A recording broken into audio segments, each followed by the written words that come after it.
नमस्कार दोस्तों। इलेक्शंस में जब आप वोट डालने जाते हो, अपनी पसंदीदा पार्टी के लिए ईवीएम पर बटन दबाते हो, कभी आपने सोचकर देखा है कि क्या गारंटी है आपका वोट एक्चुअली में रजिस्टर किया जा रहा है, आपका वोट एक्चुअली में काउंट किया जा रहा है? और सिर्फ ईवीएम के लिए नहीं बोल रहा मैं, बैलेट पेपर के लिए भी सोच कर देखो। बैलेट पेपर से जब आप वोट दोगे, क्या गारंटी है उस बैलेट पेपर को काउंट किया जाएगा जब एक्चुअली में वोट्स की काउंटिंग होगी? तो कोई घपला नहीं करेगा यहाँ। हमें ये गारंटी मिलती है एक सेंट्रल एजेंसी से, जो कि है इलेक्शन कमीशन। हमें बेसिकली इलेक्शन कमीशन पर ब्लाइंडली भरोसा करना पड़ता है, ट्रस्ट करना पड़ता है कि इलेक्शन कमीशन अपना काम यहाँ पर सही से करेगा, तभी हमारे वोट को सही से काउंट किया जाएगा। लेकिन इमेजिन करके देखो दोस्तों, अगर हम ये गारंटी खुद ही से ही ले पाते और किसी भी सेंट्रल एजेंसी, इलेक्शन कमीशन या तीसरी पार्टी की जरूरत ना पड़ती, हमें किसी और पर भरोसा करने की जरूरत ही नहीं है, हम खुद ही से ही अपना वोट वेरीफाई कर सकते हैं कि हाँ, हमारा वोट काउंट किया गया है। यहाँ क्या आप जानते हैं ऐसा सिस्टम बनाया जा सकता है दोस्तों, ब्लॉकचेन का इस्तेमाल करके? हाँ? सही सुना आपने, वही टेक्नोलॉजी जिस पर बिटकॉइन आधारित है। अच्छा, बिटकॉइन। कुछ लोगों का मानना है कि ये पूरे वोटिंग सिस्टम को रेवोल्यूशनाइज करके रख सकती है टेक्नोलॉजी। ऐसे कैसे पॉसिबल हो सकता है और कैसे काम करती है ये ब्लॉकचेन की टेक्नोलॉजी? अच्छा। आइए जानते हैं आज के इस एजुकेशनल वीडियो। Education video. तो सबसे बड़ा सवाल, क्या है ये ब्लॉकचेन? ब्लॉकचेन बेसिकली एक तकनीक है इंफॉर्मेशन को स्टोर करने की, अच्छा, डेटा स्टोर करने की डिसेंट्रलाइज्ड तरीके से। डिसेंट्रलाइज्ड का मतलब क्या है कि कोई भी एक सेंट्रल अथॉरिटी नहीं होगी जो पूरे डेटा को कंट्रोल करेगी, इंफॉर्मेशन को कंट्रोल करेगी। आप आरबीआई का एग्जांपल ले लो। हमारे जो इंडियन रुपीज होते हैं, ये 500 रुपए का नोट है, इसे आरबीआई ने छापा है। आरबीआई गारंटी देता है कि इसकी वैल्यू 500 रुपए है और इसकी वैल्यू 501 या 502 रुपए नहीं है। इस नोट पर भी लिखा हुआ है कि आरबीआई की तरफ से ये गारंटी होती है। तो आरबीआई बेसिकली एक सेंट्रल अथॉरिटी है दुनिया भर के इंडियन रुपी नोट को कंट्रोल करने वाली। आरबीआई चाहे तो नोट्स की वैल्यू बदल सकती है, चाहे तो और नोट्स छाप सकती है या कम नोट्स छाप सकती है। लेकिन दूसरी तरफ बिटकॉइन जैसी जो करेंसी है वो डिसेंट्रलाइज्ड है। कोई भी सेंट्रल एजेंसी नहीं है, सेंट्रल अथॉरिटी नहीं है बिटकॉइन को कंट्रोल करने वाली। ऐसा इसलिए है क्योंकि बिटकॉइन ब्लॉकचेन पर आधारित है और ब्लॉकचेन वो टेक्नोलॉजी है जो बिटकॉइन को एक्चुअली में डिसेंट्रलाइज बनाती है। अब इंफॉर्मेशन स्टोर करने के कई तरीके हो सकते हैं। आप पेपर पर कुछ लिखते हो, वो एक तरीका है इंफॉर्मेशन स्टोर करने का, या फिर कंप्यूटर खोलकर एक्सेल फाइल में कुछ लिखते हो, वो भी एक तरीका है इंफॉर्मेशन स्टोर करने का। एक्सेल फाइल में आपकी इंफॉर्मेशन स्ट्रक्चर्ड होती है एक टेबल के फॉर्म में, टेबल्स बने आते हैं ना, ऐसे ही ब्लॉकचेन इंफॉर्मेशन को स्ट्रक्चर किया जाता है ब्लॉक्स के फॉर्म में। हर ब्लॉक 3 मेन चीजों से बनता है। पहला, जो भी डेटा और इंफॉर्मेशन आप किसी ब्लॉक के अंदर डालोगे। दूसरा, हर ब्लॉक का अपना एक फिंगरप्रिंट होता है जिसे हैश कहते हैं। ये एक तरीका है बेसिकली ब्लॉक को यूनिकली आइडेंटिफाई करने का बाकी और ब्लॉक से। हर ब्लॉक का अपना अपना एक फिंगरप्रिंट है। और तीसरा, किसी भी ब्लॉकचेन में हर ब्लॉक अपने पीछे वाले ब्लॉक का फिंगरप्रिंट भी स्टोर करके रखता है। तो ये एक ब्लॉकचेन है। यहाँ पर इस वाले ब्लॉक में इसका खुद का फिंगरप्रिंट होगा और इसके पीछे वाले ब्लॉक का भी फिंगरप्रिंट होगा, और तीसरा, बाकी जो भी आप इंफॉर्मेशन डालोगे वो इस ब्लॉक के अंदर होगी। इसी तरह से ही सारे ब्लॉक्स एक दूसरे से लिंक्ड हैं, जुड़े हुए हैं। और सबसे बड़ी खास बात यह है इसकी कि किसी भी ब्लॉक में अगर आप मौजूद डेटा को बदलने की कोशिश करोगे, टैंपर करने की कोशिश करोगे डेटा के साथ, तो उससे उस ब्लॉक का फिंगरप्रिंट यानी हैश बदल जाएगा। और अगर एक ब्लॉक का हैश बदला तो उसके आगे वाले ब्लॉक का भी हैश बदल जाएगा, उसके आगे वाले ब्लॉक का भी हैश बदल जाएगा और पूरी ब्लॉकचेन यहाँ पर खराब हो जाएगी। इसी रीजन से डेटा के साथ छेड़छाड़ी करना, टैंपरिंग करना नेक्स्ट टू इम्पॉसिबल है एक ब्लॉकचेन के अंदर, क्योंकि एक बारी एक ब्लॉक यहाँ पर डिफाइंड हो गया, ब्लॉकचेन में जुड़ गया, तो उसके बाद उसे बदला नहीं जा सकता। दूसरा बड़ा रीजन ब्लॉकचेन के सिक्योर होने के पीछे है इसकी डिसेंट्रलाइजेशन। कोई भी ब्लॉकचेन आपको सिर्फ किसी एक कंप्यूटर में नहीं मिलेगी। ब्लॉकचेन्स मौजूद होती हैं हमेशा एक नेटवर्क ऑफ कंप्यूटर्स में, यानी बहुत सारे कंप्यूटर्स में दुनिया भर के जिन लोगों ने इस ब्लॉकचेन में पार्टिसिपेट किया है, उन सबके कंप्यूटर पर ब्लॉकचेन की एक कॉपी जरूर होती है। तो किसी एक सेंट्रल अथॉरिटी के द्वारा नहीं, बल्कि एक नेटवर्क ऑफ कंप्यूटर्स सबके द्वारा इसे मैनेज किया जा रहा है और रन किया जा रहा है। जो लोग अपने कंप्यूटर्स के द्वारा इस ब्लॉकचेन के नेटवर्क से जुड़े हुए होते हैं और जो अपने कंप्यूटर पर ब्लॉकचेन को रन होने देते हैं, उन्हें नोड्स कहा जाता है। उनमें से कुछ नोड्स होते हैं माइनर्स। जब भी ब्लॉकचेन में कोई नया डेटा ऐड किया जाता है तो इन सारे माइनर्स का काम होता है उसे वेरीफाई करना कि जिस इंसान ने इस डेटा को ऐड किया वो सही तरीके से किया है या नहीं किया, या फिर यहाँ पर कोई टैंपरिंग करने की कोशिश करी जा रही है। ये सारे माइनर्स इस चीज को वेरीफाई करते हैं, रिकॉर्ड करते हैं। तो कोई भी कंप्यूटर जो इस नेटवर्क से कनेक्टेड है वो देख सकता है कि इस ब्लॉकचेन में कौन कौन से ब्लॉक्स ऐड किए गए। किसी भी थर्ड पार्टी की जरूरत नहीं, कोई सेंट्रल अथॉरिटी की जरूरत नहीं। आप भी अपना कंप्यूटर नेटवर्क से कनेक्ट करके जान सकते हैं और खुद से वेरीफाई कर सकते हैं। इसलिए मैंने कहा था शुरू में कि इलेक्शन के प्रोसेस में ऐसी इलेक्शंस कंडक्ट करवाई जा सकती हैं जहां पर आप वोट दें और खुद ही से ही वेरीफाई कर सकते हैं कि एक्चुअली में आपका वोट यहाँ पर काउंट किया गया है या नहीं किया गया। लेकिन ये सब तो बहुत थ्योरेटिकल चीजें हो गई, कुछ प्रैक्टिकल रियल लाइफ एग्जांपल्स देखते हैं, आपको बेहतर समझ में आएगा। मैंने बात करी एक ब्लॉकचेन एक्सपर्ट से इसके रिगार्डिंग, आर्गो ऐप के को-फाउंडर। आर्गो ऐप ऐसे टूल्स प्रोवाइड करती है आपको जो आपकी एप्लीकेशंस को, वेबसाइट्स को डिप्लॉय करने में मदद कर सकते हैं डिसेंट्रलाइज्ड ब्लॉकचेन पर। इससे फायदा यह है कि आपको अनलिमिटेड बैंडविड्थ मिलेगी, 100% अप टाइम मिलेगा और बाकी सारे फायदे जो किसी भी डिसेंट्रलाइज्ड ब्लॉकचेन से मिलते हैं। आर्गो ये काम करेगी आपकी एप्लीकेशन को डिसेंट्रलाइज्ड ब्लॉकचेन पे रन करने का। प्रशांत, आप कुछ practical real life use cases बता सकते हैं ब्लॉकचेन के जहां पर इसे इस्तेमाल ऑलरेडी किया जाने लग रहा है बिटकॉइन के अलावा? तो अगर मैं इंडिया की सिर्फ बात करूं, इंडिया में जो सबसे बड़ा यूज केस दिखता है वो है एजुकेशन सिस्टम, जहाँ पे लोग मार्कशीट को फोर्ज करके दिखाते हैं। कई जगह क्या होता है कि आप लोगों को भरोसा नहीं होता है कि सामने वाला बंदा IIM से पढ़ा हुआ या फिर सामने वाला बंदा IIT से पढ़ा हुआ, राइट। अगर मैं आपसे बोलूँ मेरे को आप प्रूफ बताओ, तो आपके पास हो सकता है कि आज प्रूफ ना हो अपार्ट फ्रॉम योर सर्टिफिकेट, ठीक है, लेकिन आप डिजिटली प्रूफ भी नहीं कर सकते, अटैच नहीं कर सकते। तो वहाँ पे एक सबसे बड़ा यूज केस है और लोग उस पर काम कर रहे हैं। तो मतलब हम अपनी सारी मार्कशीट और सर्टिफिकेट्स ऑनलाइन अपलोड कर सकते हैं और फिर वो बदले नहीं जा सकते, ये फायदा है ब्लॉकचेन। जी हाँ, और सबसे बड़ा यूज केस ये जो मार्कशीट अपलोडर है, जैसे कि CBSE का बोर्ड, ठीक है, या फिर UP का बोर्ड और जो भी बोर्ड्स हैं, वो बोर्ड डायरेक्टली ब्लॉकचेन यूज करके मार्कशीट अपलोड कर सकते हैं, ताकि कल को क्या हो सकता है, करप्ट कोई इंसान वो इन सारे CBSE या फिर इन सारे बोर्ड्स के अंदर चला गया और वो अगर चाहे तो आपका मार्कशीट चेंज कर सकता है। अगर आप बिलीव नहीं करोगे that is possible today also. अगर वो चीज ब्लॉकचेन के through it can never be change. अगर वो आपकी पुरानी मार्कशीट को कभी चेंज नहीं किया जा सकेगा। अगर वो चेंज करता है तो आपको उसका एक ट्रेस दिख जाएगा कि ये बंदे ने यहाँ पे चेंज किया। एक सवाल शायद आपके दिमाग में यहाँ पर आएगा कि अगर ब्लॉकचेन में मौजूद इंफॉर्मेशन को हर कोई देख सकता है और ब्लॉकचेन की कॉपी नेटवर्क के हर कंप्यूटर दिमाग में नहीं आया भाई, तो आप जो भी इंफॉर्मेशन डालोगे वो प्राइवेट नहीं रहेगी, फिर तो इंफॉर्मेशन को कोई भी देख सकता है, आपकी प्राइवेसी का क्या? एक्चुअली में दोस्तों जो भी इंफॉर्मेशन डाली जाती है ब्लॉकचेन पे वो ना सिर्फ सिक्योर है बल्कि प्राइवेसी को प्रोटेक्ट भी करती है। ऐसा इसलिए क्योंकि नेटवर्क में मौजूद हर कंप्यूटर के पास अपनी एक प्राइवेट की होती है और एक पब्लिक एड्रेस होता है। इसे बेसिकली ईमेल एड्रेस और ईमेल के पासवर्ड की तरह समझें। जब आप अपने ईमेल पे लॉगिन करते हो तो आप अपना ईमेल आईडी डालते हो और अपना पासवर्ड डालते हो और आप अपने ईमेल अकाउंट के अंदर सिर्फ खुद ही से ही लॉगिन कर सकते हो। ऐसा ही ब्लॉकचेन के साथ भी है, लेकिन जब आप दूसरों को अपना ईमेल आईडी शेयर करते हो तो आप अपना पब्लिक एड्रेस शेयर करते हो, ना कि अपनी प्राइवेट की शेयर करते हो। और ये पब्लिक एड्रेस होता है, ये बहुत ही रैंडम सा कॉम्बिनेशन है कुछ नंबर्स और डिजिट्स का, कुछ इस तरह से। तो अगर आप वोट डालते हो अपने पब्लिक एड्रेस का इस्तेमाल करके किसी कैंडिडेट को ब्लॉकचेन के सिस्टम के द्वारा, तो आपका नाम तक ही प्राइवेट रहेगा।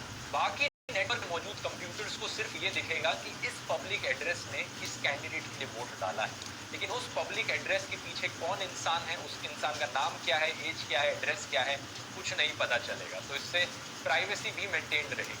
आपकी जो कंपनी है वो क्या करती है ब्लॉकचेन को लेकर? हमारी जो कंपनी को सॉल्व करती है वो ये करती है कि कल को आपको कोई भी डेटा है, फॉर एग्जाम्पल जो जिन कंपनीज के बारे में बात कर रहा हूँ, जो सर्टिफिकेट वगैरह अपलोड कर रहे हैं या फिर जो लोग भी ब्लॉकचेन यूज कर रहे हैं, राइट, तो वो लोग हमारे प्रोडक्ट को डायरेक्टली यूज कर सकते हैं to perform the entire operation. हमारा जो इंटायर प्रोडक्ट है ओपन सोर्स है, कम्युनिटी से चलाती है। हमारा काम है कि come into the picture कि हम प्रोडक्ट बना के देते हैं, कम्युनिटी बोलती है मेरे को ये फीचर चाहिए तो हम वो बनाते हैं।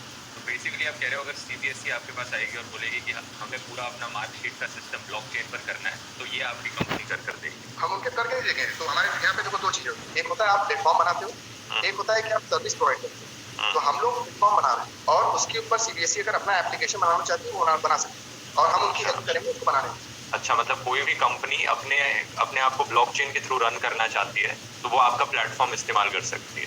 जी हाँ। अब इसका सबसे बड़ा फायदा क्या होता है कि लेट्स से कि होता है क्या, कभी कभी आप देखोगे कि CBSE और गवर्नमेंट की साइट से वो मैक्सिमम टाइम 404 एरर देने लगते हैं ऑन द फ्रंट एंड, या फिर फ्रंट एंड लोड ही नहीं होता। तो उस केस में क्या होता है कि या तो ये लापरवाही होती है कि आप सिस्टम को मेंटेन नहीं कर रहे हो, तो लापरवाही या फिर आप किसी भी कह लो कि ह्यूमन एरर्स को अवॉइड करने के लिए आप एक बैकअप बना सकते हो हमारे थ्रू और उन साइट्स को आप हमारे थ्रू डिप्लॉय कर सकते हो। तो क्या होगा कि इवन दो आपका ओरिजिनल डोमेन डाउन है लेकिन आपका जो एक क्योंकि ब्लॉकचेन क्या होता है, वो एक नोड्स पे काम करता है, ट्रांजैक्शन आईडीज पे काम करता है, तो आपका वो जो ट्रांजैक्शन आईडी है वो हमेशा लाइव रहेगा और कोई भी यूजर जाके उसको क्लिक करके ओपन कर सकता है। तो मतलब वो आपके ब्लॉकचेन पे अगर कोई भी वेबसाइट रहेगी तो वो कभी भी 404 का एरर नहीं देगी ना, ये तो फॉर श्योर है, कभी नहीं देगी अनटिल अनलेस एक बहुत ही कैटास्ट्रोफिक इवेंट हो जाए और वर्ल्ड के जितने भी नोड हैं जहां जहां भी स्प्रेड आउट है, जो भी लोग हमारे मतलब जितने भी कंप्यूटर नेटवर्क से कनेक्टेड हैं चले जाए, सब चल जाए, वो next to impossible kind of until unless बहुत इवेंट आउट नहीं हो जाता। तब क्या होगा जब ब्लॉकचेन नेटवर्क के अंदर कोई इंसान घपला करने की कोशिश करेगा, ये सिस्टम उसे कैसे होने से रोक सकता है।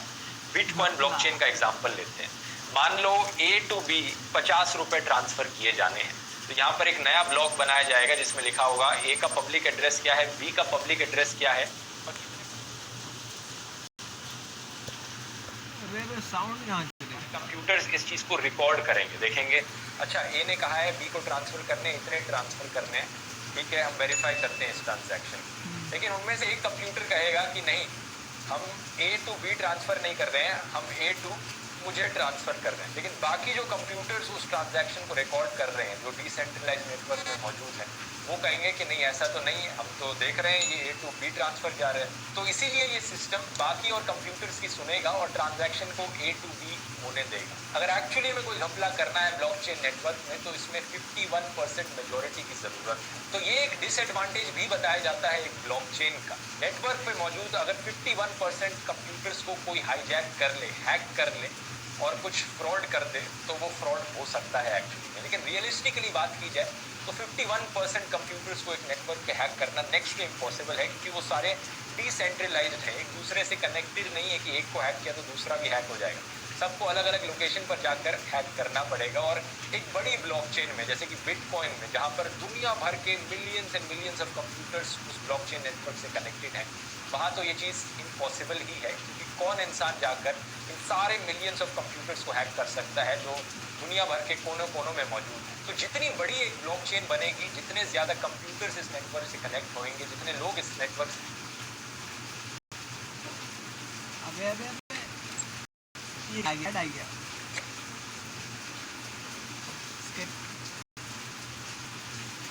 से कनेक्ट होंगे, उतना ही ज्यादा मुश्किल बनता जाएगा एक ब्लॉकचेन को हैक करना। एक और सवाल शायद आपके दिमाग में आएगा कि ये जो सारे कंप्यूटर्स इस ब्लॉकचेन के नेटवर्क से कनेक्टेड हैं, ये 24 घंटे वेरीफाई करने का काम किए जा रहे हैं कि नए ब्लॉक्स ब्लॉकचेन में ऐड हो जा रहे हैं, ये इन्हें वेरीफाई करते हैं, अच्छा ये ब्लॉक ठीक है, ये नहीं है यहाँ पर। लेकिन क्या मिल रहा है इन्हें कर, मतलब मैं अपने कंप्यूटर को क्यों इस काम पर लगाऊंगा कि ये ब्लॉकचेन के नेटवर्क से कनेक्टेड रहे और 24 घंटे यही काम करता रहे, मेरा बिजली का बिल यहाँ पर ज़्यादा आ जाएगा ये करने से, मुझे क्या मिल रहा है कर, इनाम देना पड़ेगा यहाँ पर, और इनाम मिलता है। तो बिटकॉइन की ब्लॉकचेन के केस में ये इनाम बिटकॉइंस ही होते हैं, कुछ थोड़े से बिटकॉइंस मिलते हैं हर उस कंप्यूटर को जो बिटकॉइन के नेटवर्क से कनेक्टेड है, माइन करने लग रहा है बिटकॉइंस। और अगर कोई भी कंप्यूटर गलत वेरिफिकेशन करता है तो उन्हें पनिश भी किया जाता है, उन्हें पेनल्टी भी लगती है। तो ये एक रिवॉर्ड और पनिशमेंट के बेसिस पे पूरा डिसेंट्रलाइज नेटवर्क काम करता है। अगर कुछ और ऐसे एग्जांपल्स की बात करें जहां पर ब्लॉकचेन को रियल लाइफ में इम्प्लीमेंट किया है,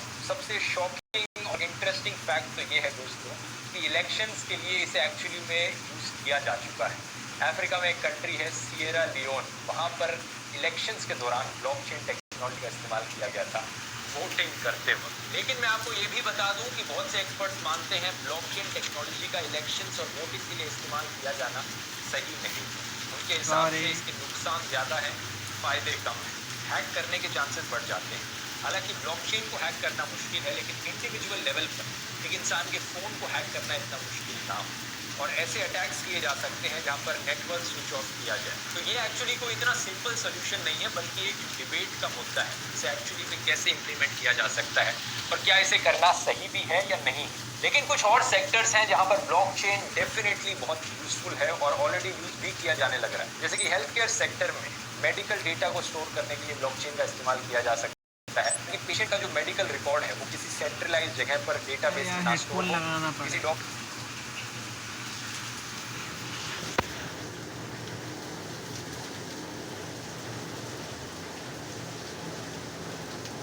बारिश हो गया यार, बारिश हो रहा है अभी भी बहुत तेज।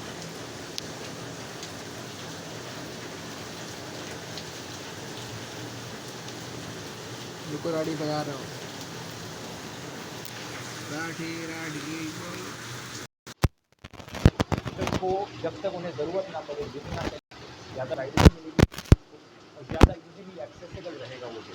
ट्रेडिंग में भी इसका बहुत अच्छे से इस्तेमाल किया जा सकता है। वी ट्रेड नाम का एक प्लेटफॉर्म है, जिसे बहुत लोग ऑलरेडी इस्तेमाल करने लग रहे हैं। जब भी आप कुछ सामान ऑर्डर कराते हो कहीं और आपको सप्लायर के बारे में ज़्यादा पता नहीं है कि कितना रिलायबल सप्लायर है, पता नहीं एक्चुअली में आपको सामान दे पाएगा या नहीं दे पाएगा, और सप्लायर को भी आपके बारे में ज़्यादा पता नहीं है कि आप एक्चुअली में पैसे दे पाओगे टाइम पर या नहीं दे पाओगे, तो यहाँ पर ब्लॉकचेन में स्मार्ट कॉन्ट्रैक्ट का इस्तेमाल किया जाता है।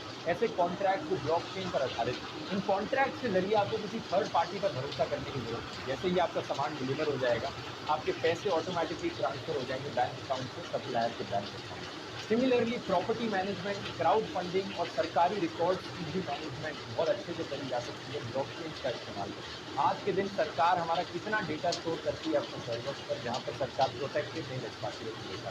अक्सर हमें सुनने को मिलता है सरकारी ये डेटा बेसेस हैक हो गए, यहाँ पर इतना डेटा लीक हो गया, ये आधार कार्ड का डेटा यहाँ था यहाँ लीक हो गया, लोगों की पर्सनल इन्फॉर्मेशन लीक हो गई। लेकिन अगर ब्लॉकचेन का इस्तेमाल किया जाएगा तो ऐसा नहीं होगा, क्योंकि हमें सरकार के भरोसे पर नहीं रहना पड़ेगा।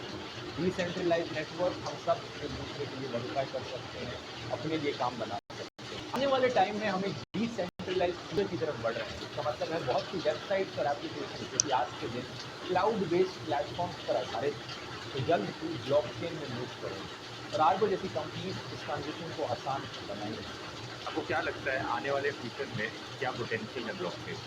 मेरे को भरोसा है कि आगे आने वाले 10 से 15 साल बाद आप कोई भी एप्लीकेशन उठाओ, सोशल मीडिया से ले लो, सेंसरशिप से ले लो, या फिर आप जैसे आप कॉपीराइट का इशू ले लो, वीडियो अपलोड कर ले लो, यूट्यूब प्लेटफॉर्म, कोई भी प्लेटफॉर्म का आप नाम ले लो, वो सारे कंपनी ब्लॉकचेन उसको यूज़ करना ही पड़ेगा, क्योंकि आज का जो यूज़र है वो अब ज़्यादा ट्रस्ट और बिलीव फैक्टर से बिलीव ज़्यादा करता है, और वो उन कंपनी को ज़्यादा पसंद करता है जो अपने चीज़ों को ओपन रख सकती है, ना कि तो क्लोज करके और अपने अकॉर्डिंगली उसको मॉडिफाई करके और यूज़ कर सकते हैं। इसी रीजन से कुछ लोगों का मानना है कि ब्लॉकचेन रेवोल्यूशनाइज करके रख सकती है दुनिया, जैसे इंटरनेट ने इतिहास बदल के रख दिया। आज के दिन हम इंटरनेट के बिना जिंदगी इमेजिन नहीं कर सकते। ऐसे ही कुछ लोग कहते हैं कि आने वाले टाइम में ब्लॉकचेन के बिना जिंदगी इमेजिन करना मुश्किल हो जाए।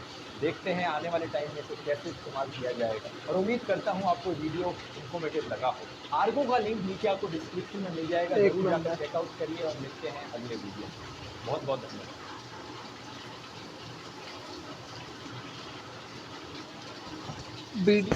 वीडियो देखने के बाद समझ में ये आता है कि ये आर्गो का भी ऐड था, तो स्पॉन्सरशिप जो होता है। भाई का दिमाग बहुत तेज है, लेकिन मानना पड़ेगा।